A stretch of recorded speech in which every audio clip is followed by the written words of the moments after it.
Welcome back. I'm David Van with SoonerPolitics. We're here with Josh Wagner of Tomahawk Strategies campaign consulting firm, and we've been carrying through a number of the issues and chain of events that happen in a campaign cycle and the increasing role that a campaign consulting firm plays on this process. So when we left off here, we were going into primary election night. Yeah.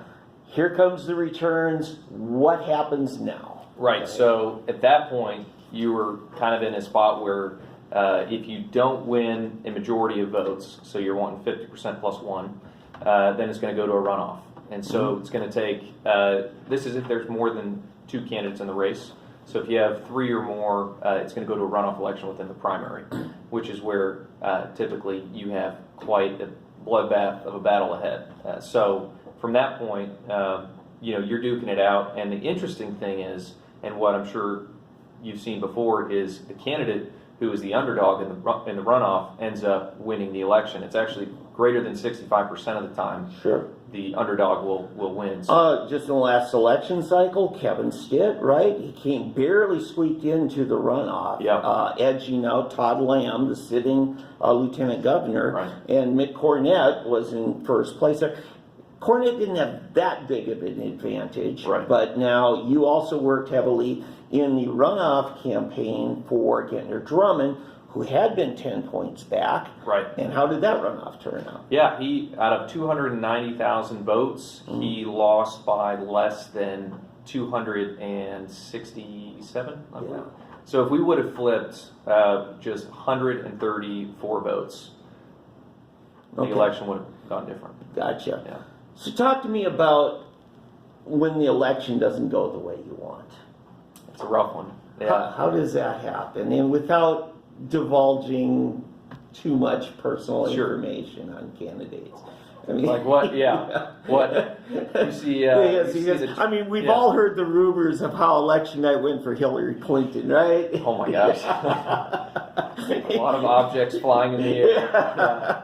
I heard the liquor was just pouring that night, and that's why she didn't come out. She couldn't hardly stand up. That was so funny when her consultant came out there, and he just, looked like he'd just seen the devil himself. Yep. Yeah. It's rough. It never gets easier, but you pour your heart, everything you have into this race, especially in the last 72 hours. I mean, you got nothing left, and the candidates.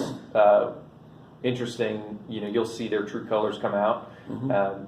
Almost always they're gracious, and there's a sense of guilt on the candidate that I wasn't enough to help my team, and the voters get me across the finish line. So it's interesting because you'd think, a lot of times these guys would be resentful and, bitter towards the voters. But I sometimes have seen that. Yeah, and it happens. Yeah. But from working with our candidates, it's always been a sense of, I wish I would have known you sooner. So sorry guys, we couldn't make this happen.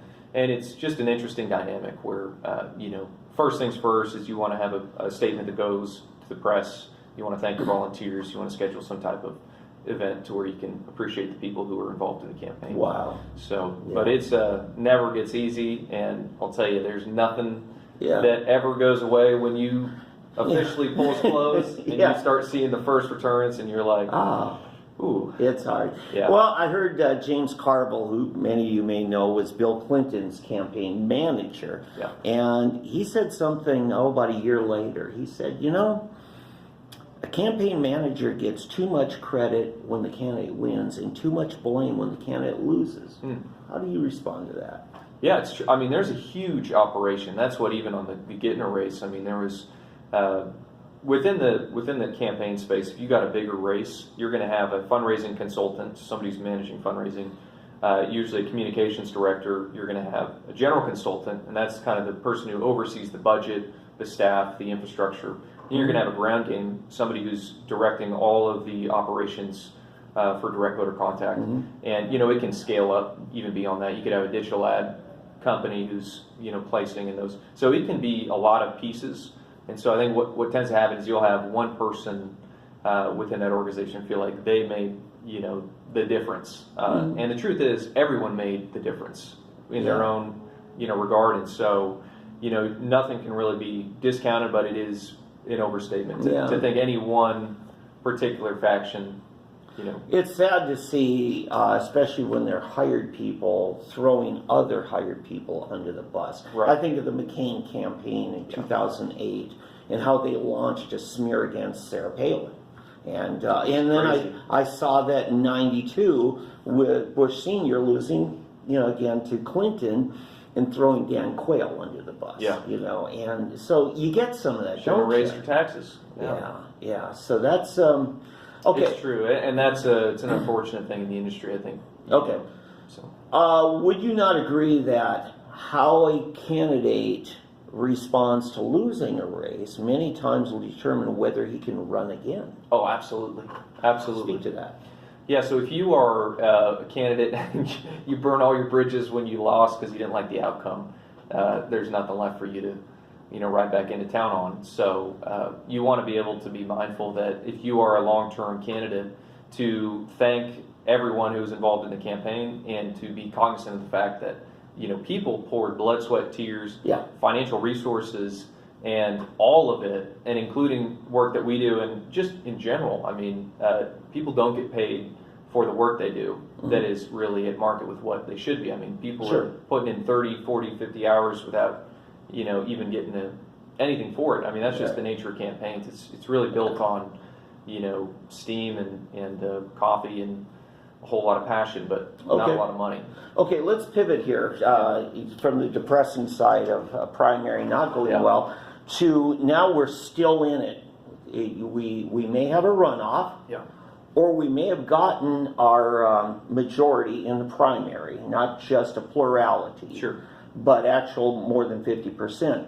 Now we're going to a general election. How does messaging, how does researching issues, how does all of that change now that we're going into a huge difference. So you are in the primary, you're wanting to build the base of your Republican. You're trying to root out, and we talked about this earlier, it's an unfortunate reality in Oklahoma that you have now Democrats running as Republicans because they have a better chance of winning than being a Democrat. And so the Republican is really just kind of like, you're pulling the veil off the candidate, trying to see what is underneath. And once you get past that phase, you go to the general, you're wanting to build coalitions with the other side. So knowing the fact that anywhere between, so you have the Republicans, the Independents, and the Democrats, you know that you can peel usually between 10 to 15% of the independents that would traditionally left over, and within the Democrat scores, they actually have this rank, so you'll have like a small portion who are known as weak Democrats,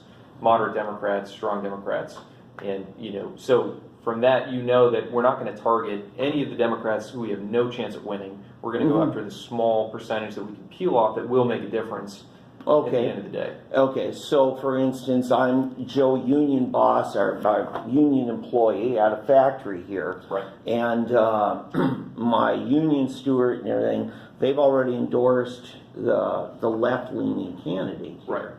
But I also go to church. I also am concerned about the social fabric of society.